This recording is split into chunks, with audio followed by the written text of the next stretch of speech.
Hello there, a warm welcome to Proactive London. Joining us once again from Poolbeg Pharma is Jeremy Skillington. How are you, Jeremy? We are very well. We're doing very well. We've had a frantic couple of weeks of fundraising, but we're there. We've completed it, so we're very excited with the upcoming IPO and ready to go and to develop our wonderful products.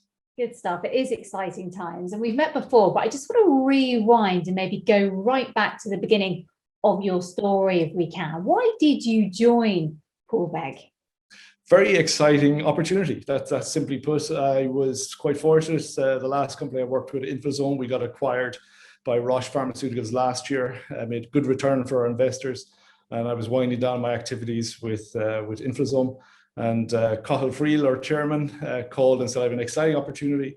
We're spinning Poolbeg out of Open Orphan, and we're looking for an independent new management team, new funding. Let's see, exciting area of infectious diseases. Too good to pass up. Very exciting science behind it, and very exciting programs and assets to move forward and develop. So I'm delighted to be on board. As I say, we just had a successful couple of weeks of pitching, fundraising, and we're there right now, ready to move." And again, going back in time here, maybe tell us a bit more about your previous job. Sure. I had a wonderful time at Inflazome. We were a biotech company established in 2016. We were focused on inflammation. It was founded by two academics, Professor Matt Cooper and Professor Luke O'Neill, and wonderful colleagues to work with. And we ran really quickly, something we'll do as well at Poolbeg. We moved very, very quickly. We got 2 molecules into the clinic and got safety data in phase 1 studies. And that was enough for pharma to be excited. And we had a number of pharmas in pursuit. And I was leading business development at that time. So we had good discussions with pharma, and we ended up being acquired by Roche last year. So I bring a lot of learnings with me from that experience into Poolbeg. I think one of the more obvious ones is that in Poolbeg, we're going to go for very early clinical proof of concept data in infectious diseases.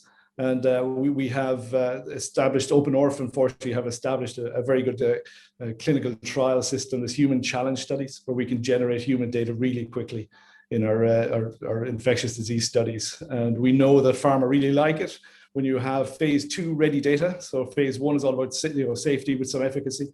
And phase 2 is when you go into bigger groups of diseased patients. So we know that that's pharma's sweet spot. So we're going to have phase 2 ready assets for pharma. So as I say, we're quite fortunate that what we've inherited or acquired from Open Orphan are some really exciting programs and molecules ready to move forward, generate human proof of concept data really quickly and in a very cost-efficient manner, and get the data that pharma likes to see to partner with pharma, and then they can take on the costs and the risks thereafter. And Jeremy, what do you think is special about Poolbeg? It's a wonderful question. There's lots of things. I mean, how do I narrow it down? But I think where I feel very fortunate is that there's no better time to be getting involved in infectious diseases. I think we've all seen what's happened in the last 18 months. And I think now there's a turning of the dial that let's not have any other pandemics. Let's be prepared. Let's be better prepared.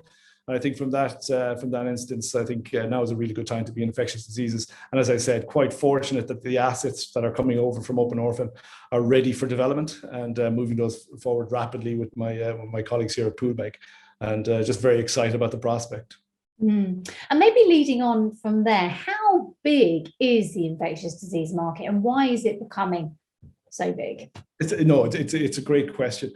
I think up to now people have been focusing certainly on virology, like the annual flu jab, for example. That's one part of it. So like 20-25 billion is what it has been in the past, but it's going to grow rapidly. The projections are looking at 250 billion market.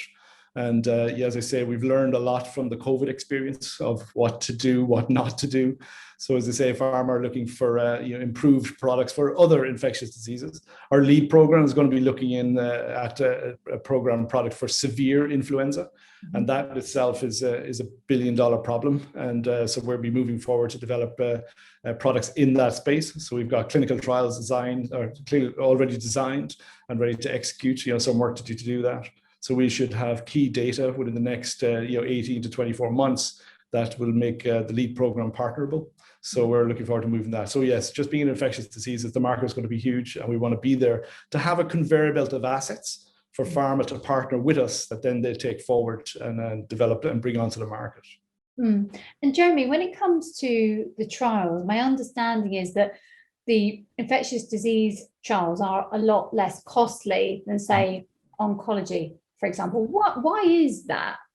I think there's two parts we look at in that. Number one is the speed. So with the human challenge studies that Open Orphan run, there you infect a healthy volunteer, the disease progresses, you add in your drug. So within 1 to 2 weeks, you're going to see a response to that virus, a response to that infectious agent. So it's much, much quicker. We'll be doing deep analysis of how your immune responds to both the virus and our drug. But with oncology, you're looking at much longer terms. You're looking, for example, at tumor shrinkage, and that can take a long time.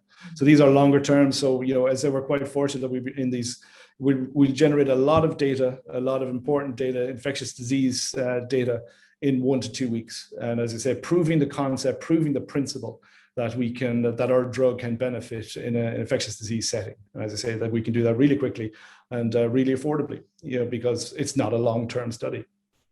And talking about time and money, realistically, do you think you can potentially monetize maybe 5 or 6 products in sort of 2 to 3 years?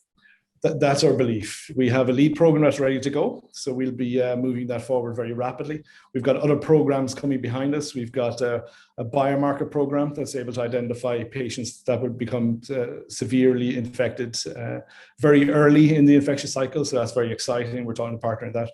I think the data that our colleagues at Open Orphan have generated over the last 10, 20 years, we're going to mine that data for new targets and new programs. So that'll be somewhat unique.